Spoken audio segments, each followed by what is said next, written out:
হে আমার রব, আপনার কাছে যখন আমি কোনো কিছু নিয়ে অভিযোগ জানাই, পরক্ষণে আমি বিচলিত হয়ে পড়ি। আমার হৃদয় শুকিয়ে আসে মাত্রাতিরিক্ত দুশ্চিন্তায়।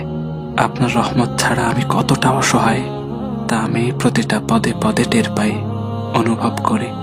কি নিয়ে অভিযোগ করব আমি আপনার নিকট? এই জাহানের মালিক আপনি।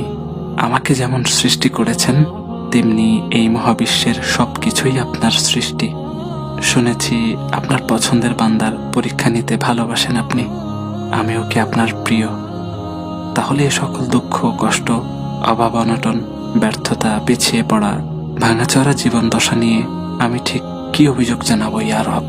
আপনার দয়া, আপনার করুণা ছাড়া আমি বিধ্বস্ত হয়ে পড়েছি, ভীষণ ক্লান্ত হয়ে পড়েছি ইয়া রব।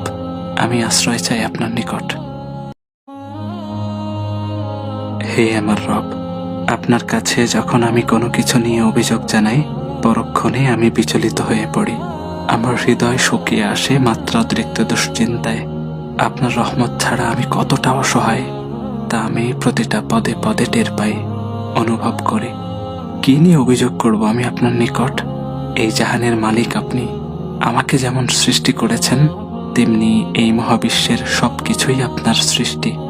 শুনেছি আপনার পছন্দের বান্দার পরীক্ষা নিতে ভালোবাসেন আপনি।